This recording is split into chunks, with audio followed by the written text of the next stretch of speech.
Thank God, okay? I can keep my work here as a teaching assistant. Okay, so two of that stuff we wanted to do, we can do that. Last thing, we want to sample, we want to draw some random sample. Let's check.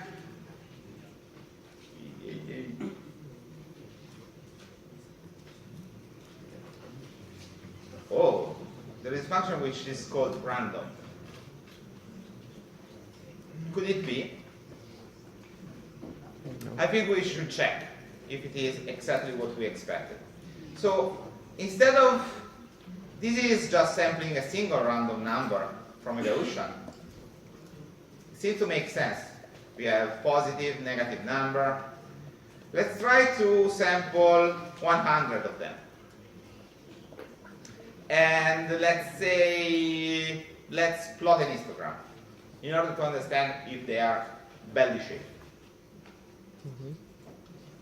So, in order to do an histogram, in MATLAB we have a command which is called hist, which is simple. It seems like that, okay? It seems that this is pretty good approximation of a Gaussian. Aren't we convinced yet? Let's try to sample more points.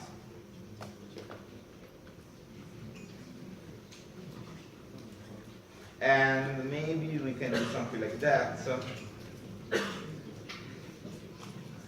okay, now I'm pretty sure this is Gaussian distribution. Okay. What is the third parameter?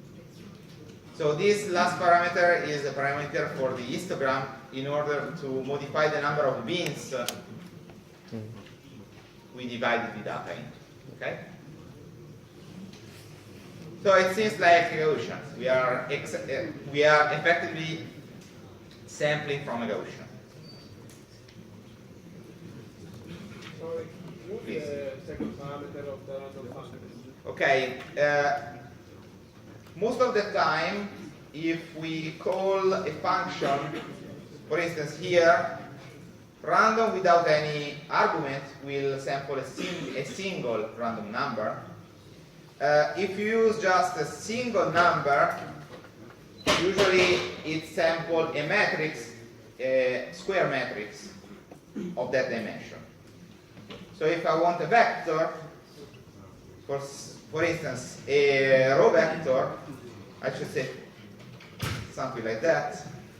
So I want a vector with 10 rows and 1 column of random numbers.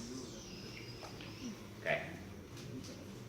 Or vice versa, if I want a row vector, okay, that one was a column vector, sorry. This is clearly a row vector. I should do exactly the opposite, okay?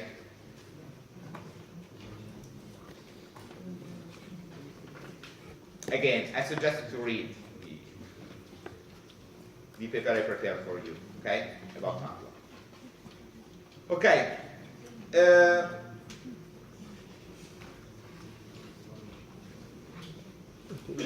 Clearly, there are many distributions here listed, so only some of them, probably the most used one, and you can try and see if exactly the same holds also for other distributions. Okay, I suggest you to try. So here we pass from discrete to continuous, but there are also random variables which are defined over 4 complex phases. Okay? And these are called multivariate random variables. I won't cover the multivariate random variable here in this lecture, but I left you something like a paragraph which explains you how to do that in MATLAB, how to extract some random sample from multivariate, for instance, multivariate normal, a Gaussian distribution, or to compute the CDF or the PDF. Okay?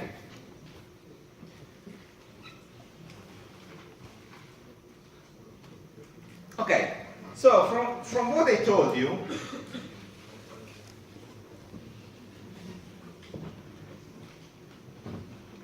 everything is simple in the sense that if I have a process, I can model a process as a random variable, and I can characterize the random variable exactly. I can tell the distribution, I can tell the expected value, I can tell how spread is this process. Okay, but that's only for process I know. Usually, I do not know the probability distribution. Most of the time, I only know the shape of the random variable. For instance, when I'm measuring something, I have a guess that this will be a Gaussian-shaped process, but I really do not know how much its expected value will be or its variance will be. Okay? So I should change my perspective and try to understand from sample the parameter of my distribution. For instance, if I have a measure, I'm able to provide, so let's say that the two stuff which are important about a random variable, and I won't explain why these are important, you will see it during the course. Let's say that the two stuff which are really important are the expected value of my random variable and the variance. Okay? I need some way to approximate these two values. And the only stuff I have is, okay, I don't know exactly my random variable, but I have a lot of samples coming from my random variable.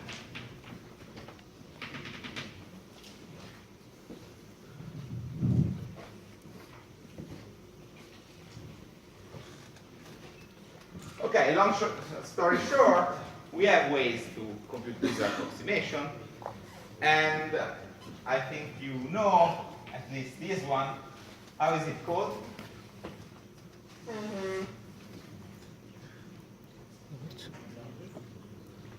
Yeah, or the estimated mean. Yeah, or the average. Okay, let's call it the average.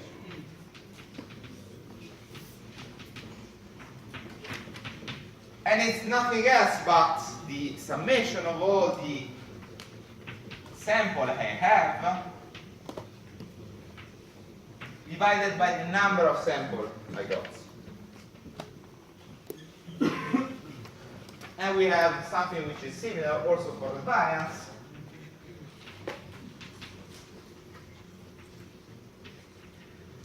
And in this case, I will have to sum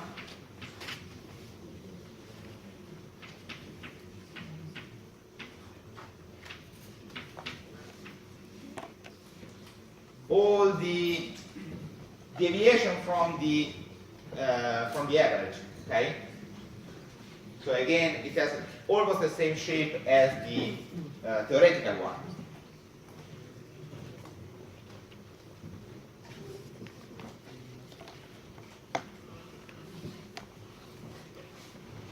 So, I have a process.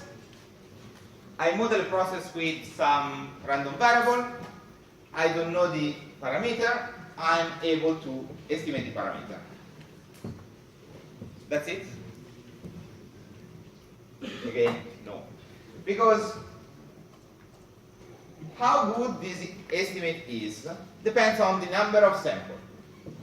If I have a lot of samples, it might be that this value is really, really similar to the real one. If I have only few samples, probably these two stuff might be really far one from each other. Okay? So I need a way to estimate how much I'm sure about that value. And I do that by bounding the uncertainty I have about those estimators. Okay? How can I do that? Okay, let's assume that I have absolutely no idea about what kind of random variable I have. I can rely on a theorem called the central limit theorem, or the limit central theorem, or central something.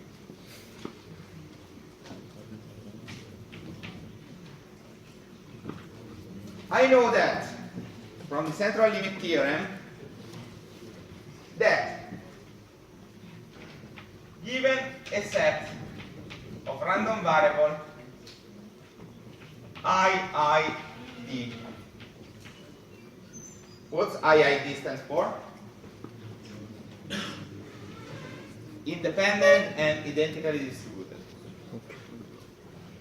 Independent means that the first extraction does not influence the other one, and so on for the other. Okay?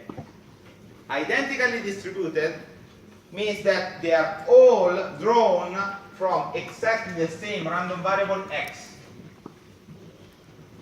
So if the first time I'm throwing a 20-face dice and the second time I'm throwing a 6-face dice, these are not ID, because the random variable changed. Okay? So I'm telling that I'm using exactly the same random variable every time. And let's say that this random variable has expected value mu, and we know that it has variance sigma.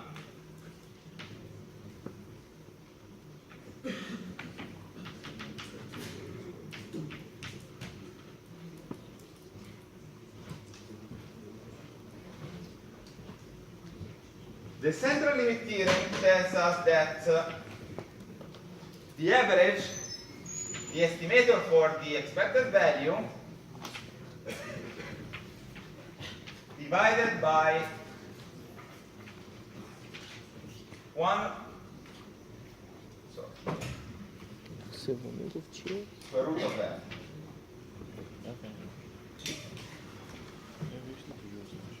Is distributed as a Gaussian with zero mean and sigma square variance. Okay, if it was like that, this is a perfect world where this stuff is distributed as a Gaussian. The problem is that this holds only if the number of samples goes to infinity. Okay? And for those who cares, this is a convergence in probability. So, if we have enough sample, this theorem is just telling us that if we have enough sample, the expected value and its estimator, the estimator for the expected value is distributed as a Gaussian. Just to make this completely clear, let's try to do this experiment. Here there are two sets of samples coming from an exponential distribution and a Gaussian distribution. Okay? Let's just take the estimator for the mean, okay, for each one of them. I will get one value from a set of samples, okay? So I will get, let's say, x1e for the exponential and x1n for the Gaussian one. Okay? Let's repeat this process multiple times, k times.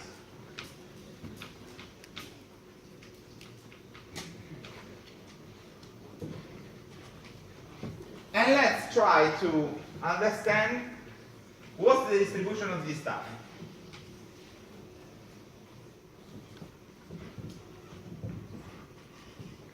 we have the central limit theorem, and it tells us that this new random variable var x is distributed as a Gaussian.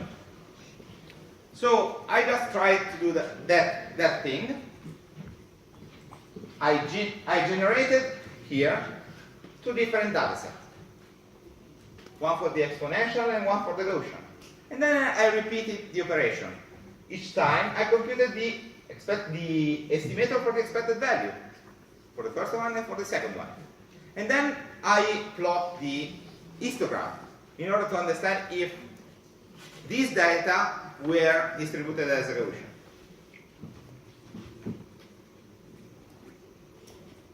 They were.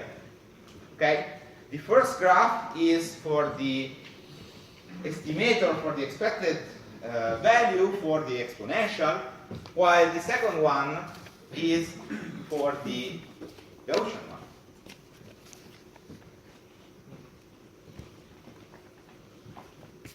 Is this completely clear? So, a random variable might have any kind of shape. It might be a Gaussian, it might be a binomial, it might be a dice, it might be anything. But the estimator for the expected value,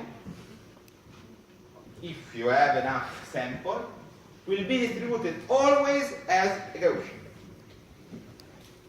So it's only the estimator of the expected value, not the random variable. The random variable will behave as a random variable, okay? If it's a dice, it will behave as a dice. But the average we get from a dice will behave as a Gaussian. The estimator of the average will behave as a Gaussian. Okay? Perfect. Now, what can we do with this stuff? Well,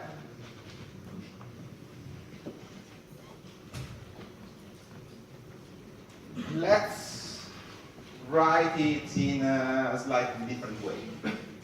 So I want just to have the distribution of x bar. So I just divide by square root of n here.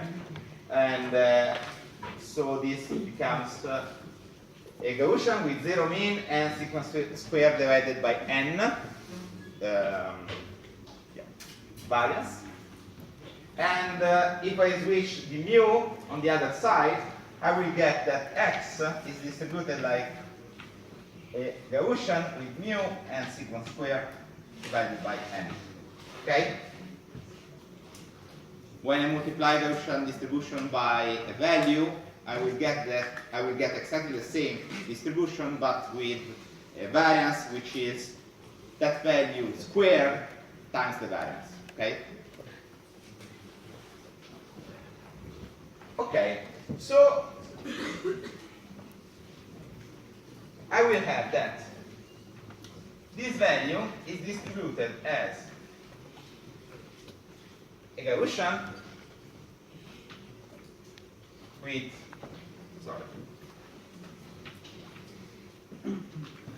mu mean and some variance which depends on this value. I would like to understand if I can build some interval where the expected value is likely to be. I can do something like that. I can say, okay, I could cut my distribution and tell, okay, I want that this area, sum up, will be some factor alpha. So I will have a really small probability that something will go wrong. And as long as I'm in that interval, it is most likely that my real expected value is in that interval. Okay? How can I build this interval? Simple.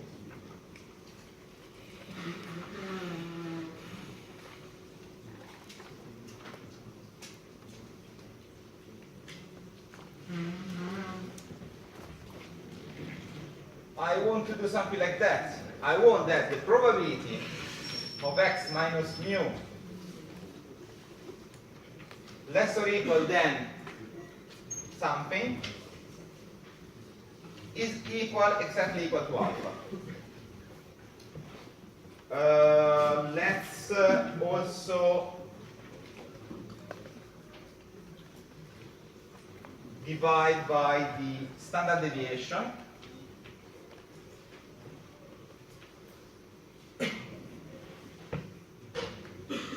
Okay, why I'm doing that? I'm doing exactly the opposite. So what I want is that I wind it a bit. So let's try to have here a standard Gaussian. So I just need to divide by sigma square.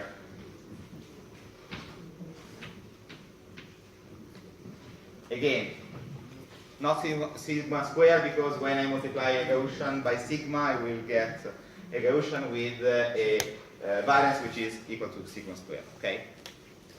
So I have that this stuff is distributed as a Gaussian, a standard Gaussian. And now I want that the probability that that stuff is smaller than something, sorry, the probability that that stuff is greater than something is exactly equal to alpha. Believe me or not, this is exactly the definition of quantile. While here I'm using something like that, a quantile divided by 2, because this formulation is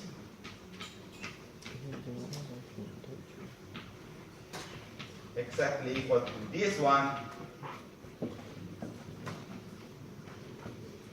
So this is a quantile, sorry, here. This is a really low quantile, and this is a really high quantile. This is the quantile which keeps alpha half probability below him. And this is the quantile which keeps probability equal to alpha half above it. Okay?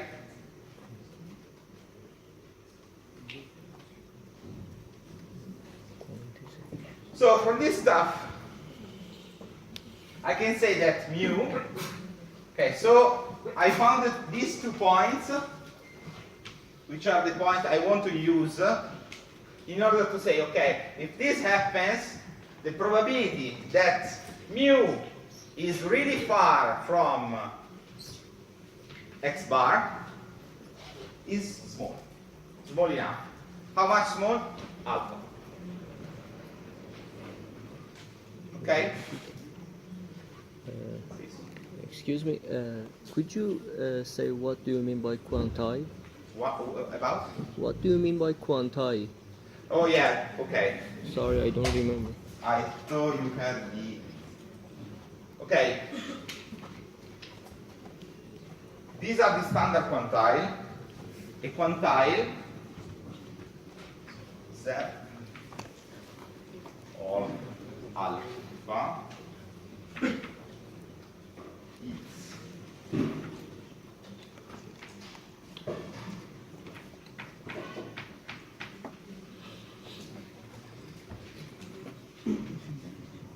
so let's put it like that. Z alpha is such that CDF of Z alpha is equal to 1 minus alpha.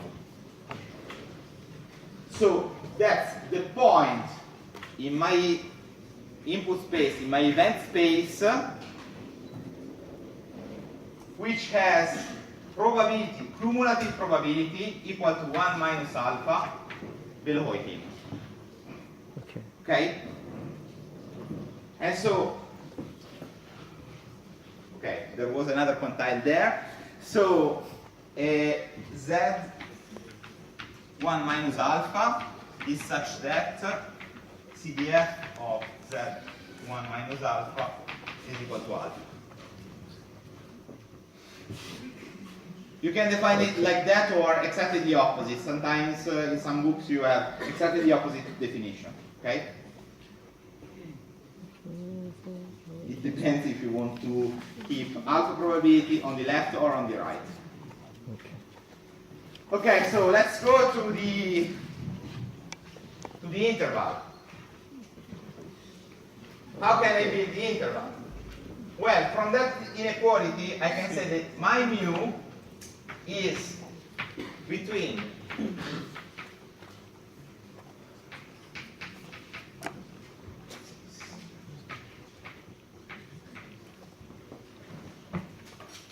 the estimated expected value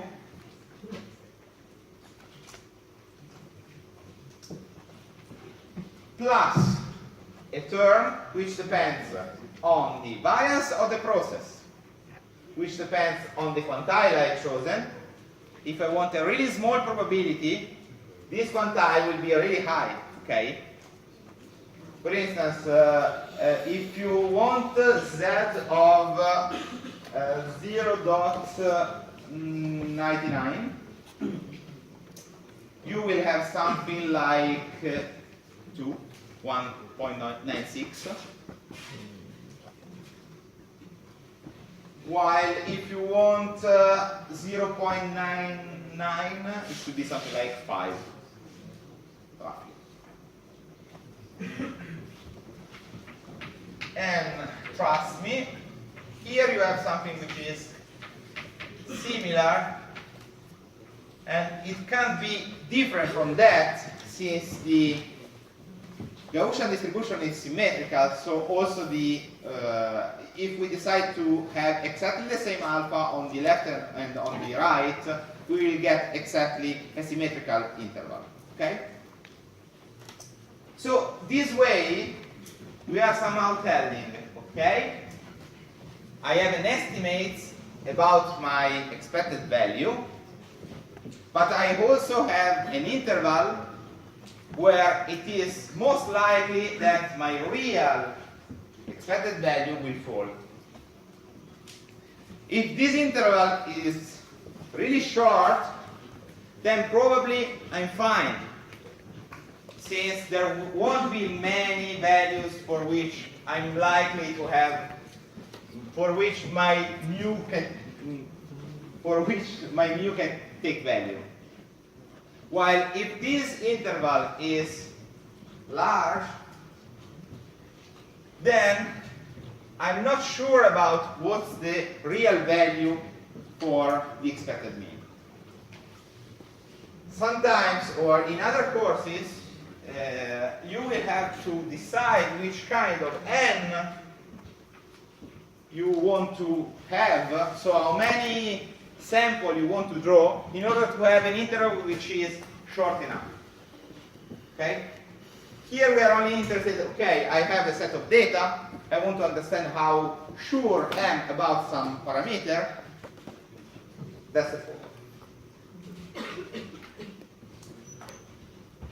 Okay, I won't go into detail into other formulas, since this one is a good formula as long as you have enough sample.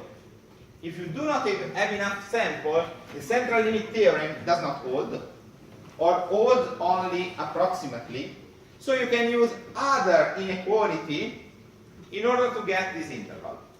For instance, two famous other inequalities are the Chebyshev one,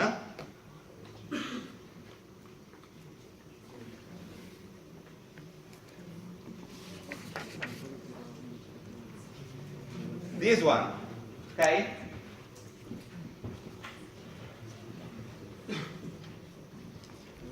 Does it require something really? Does require some assumption? Yeah, it requires the assumption that the expected value and the variance are less than infinity, so they are limited. It doesn't require anything else. So, if you compute this interval,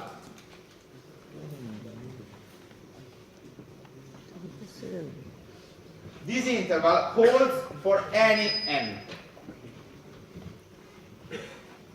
Okay? So it's not an approximation. That's true. And since it's true, usually it's larger than this one, because it has less assumption, so it can be more precise than this one. Let's say that now you have some random variable and you have a further assumption. You know that these random variables are somehow limited or bounded. So let's say that your random variables are between A and B. Then you can use another inequality, as famous as well, which is called the Chernoff-Höfting bound. In this case, all the random variables should have support in AB. For instance, if you have a measure, a length measure, you cannot tell that. If I measure in this table, I cannot tell that this table is between 0 and 2 meters. I'm not sure. Most likely it will be, but I'm not sure. While if you have a random variable which is a success and failure, its model a success and a failure, its event space will be only 0 and 1. So that's bounded support. So you can use the Höfting one.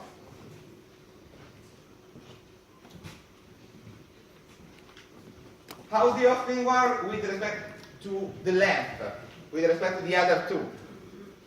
Well, there is an exercise I suggest you to do in order to understand which is the relationship between these three intervals. Okay? So, depending on the assumption you have on your random variable, you can build confidence interval in order to understand how much you are uncertain about the value you estimated. Okay?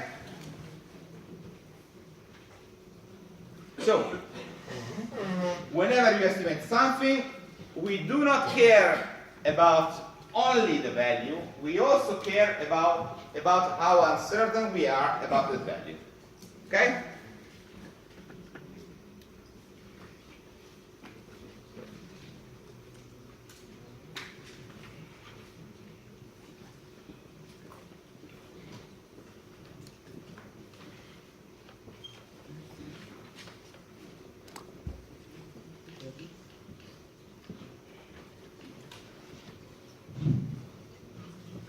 Okay.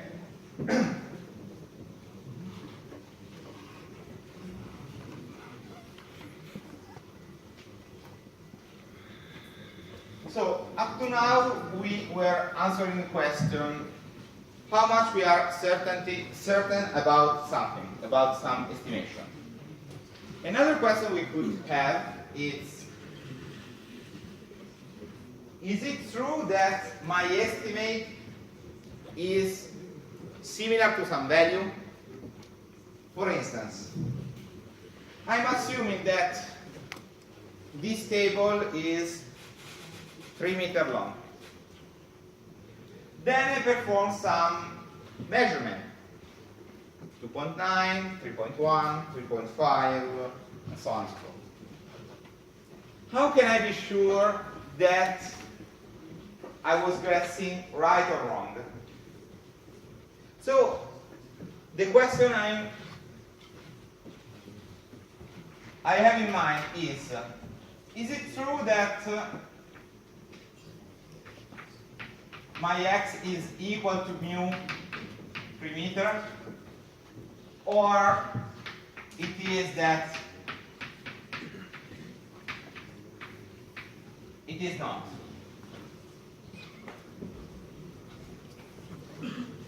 I want to understand if my assumption is true or not, okay? And this is done in statistics with hypothesis testing, which is a topic which is closely related to confidence interval, okay? because the methods we use is closely related to how we compute the confidence interval. How can we perform this stuff? Okay, this is the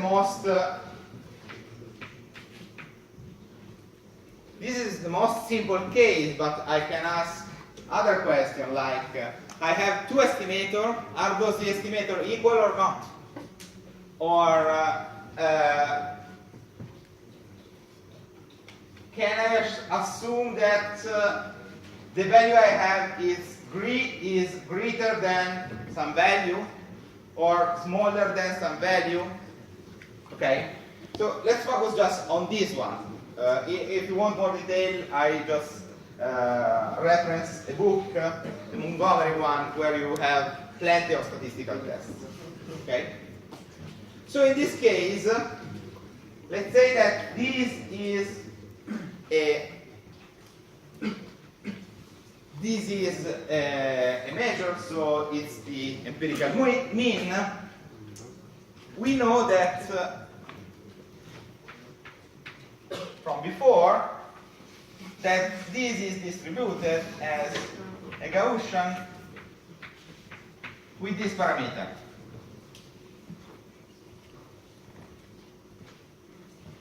So again, we can compute something like that.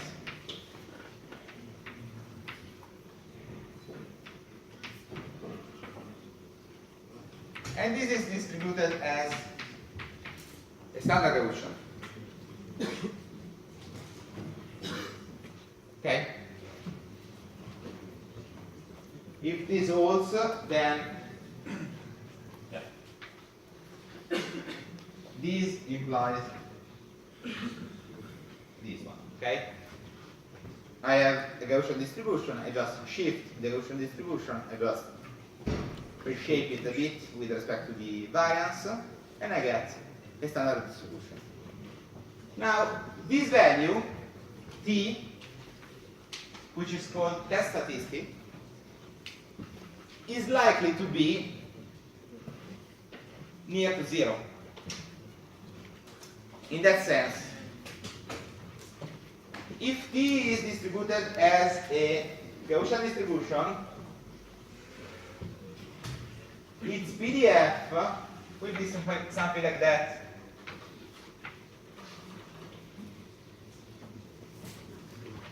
So most of the probability area is around 0. How much? It really depends on how much I want to exclude from this argument. Okay. For instance, if I want to exclude alpha, so if I want that this area will sum up to alpha, what should I compare t with? If t is inside here, I'm almost certain, not almost certain, I cannot tell that this t has not been sampled from a Gaussian distribution. If it is far from this area, I can tell that probably this has not been sampled from a standard Gaussian distribution. Okay? So the point is that I will have to compare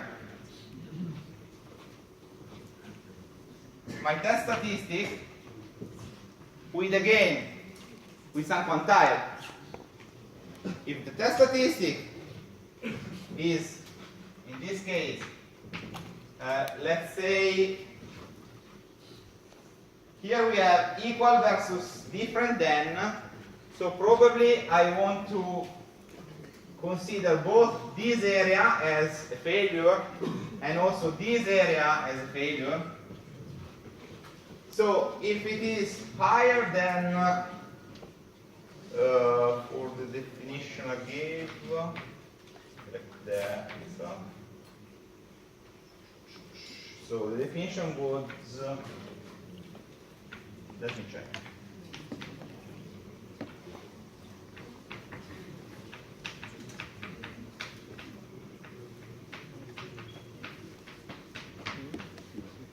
Okay, so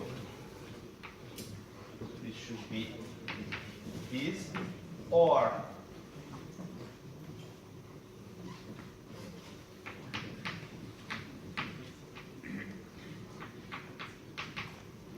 in these two cases, T is either here or here. So we are not sure that that value has been sampled from a Gaussian distribution, or we are most likely certain, okay? We have a confidence equal to alpha that this value has not been sampled from a standard Gaussian distribution. So probably we are more inclined to say that this is true. So in this case, we accept H1 or reject H0. Since H1 and H0 are some hypotheses I made, I'm accepting H1 called the alternative hypothesis, or rejecting H0, the null hypothesis. Vice versa,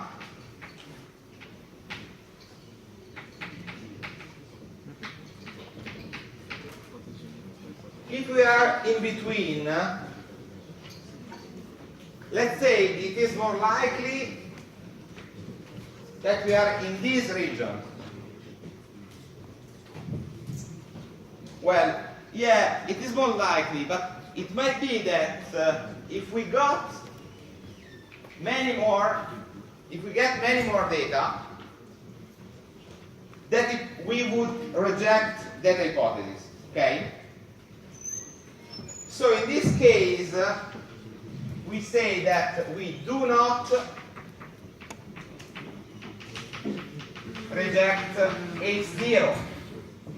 We do not have enough evidence to reject H0, because with many other data, it might have been that we would have rejected H0.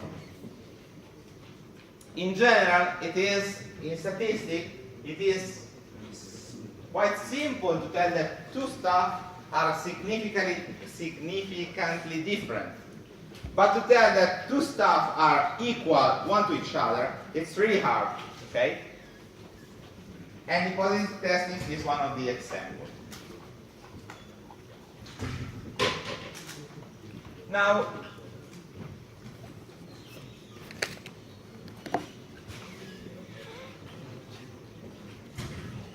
let's think about this definition a little bit more. Here, we are telling that T, the test statistic, is distributed as a Gaussian, a standard Gaussian, okay? So, we know that if we choose some alpha, and we repeat this process many times, so we estimate this x bar many times, with probability 1 minus alpha, we will get a T which is in the zone where we do not reject H0. Okay? While with probability alpha, even if we have that T is distributed as a Gaussian, so that this null hypothesis is true, we would still reject H0. So, with probability alpha, we would fail the test. We would say that we accept H1, where in reality is just something stochastic, and it should be that we should have do not rejected H0. So, with this kind of process, sometimes we make mistakes. And we have two kinds of mistakes. The first one is the one I was illustrating to you. So sometimes, even if we have this. We will have that t is far enough from 0. This is called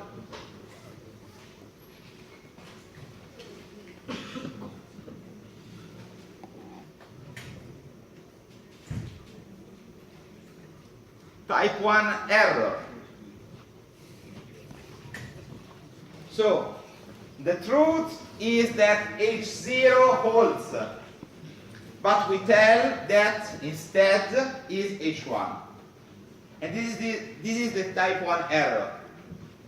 When we do a test with confidence level equal to alpha, the type 1 error is exactly equal to alpha. There is another error which is, let's say, trickier to understand or trickier to compute, which is the type 2 error. And the type 2 error is exactly the opposite, so it's when the truth is that H1 holds